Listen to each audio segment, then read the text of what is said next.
திருவாரூர் மாவட்டத்தில் சட்டமன்ற தேர்தலையொட்டி பறக்கும் படையாரது ஒரு மாஜிஸ்ட்ரேட் நிலை அலுவலர் தலைமையில் காவல்துறை ஆய்வாளர், ஆயுதம் தாங்கிய போலீசார் மற்றும் ஒரு வீடியோகிராஃபர் வீதம் 36 குழுக்கள் அமைக்கப்பட்டு 50,000க்கு மேல் ரொக்கமாக எடுத்து செல்வது மற்றும் 10,000க்கு மேல் பொருளாக உரிய ஆவணங்களின்றி எடுத்து செல்லப்படும்போது அவை பறிமுதல் செய்யப்பட்டு வருகிறது.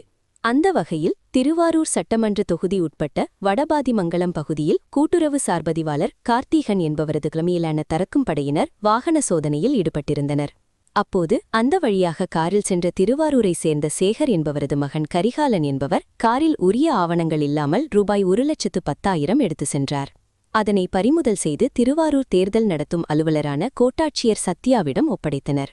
இந்த நிகழ்வில் திருவாரூர் வட்டாட்சியரும் உதவி தேர்தல் நடத்தும் அலுவலருமான இளங்கோவன் மற்றும் ராமச்சந்திரன் உள்ளிட்ட பறக்கும் படை அதிகாரிகள் உடனிருந்தனர்.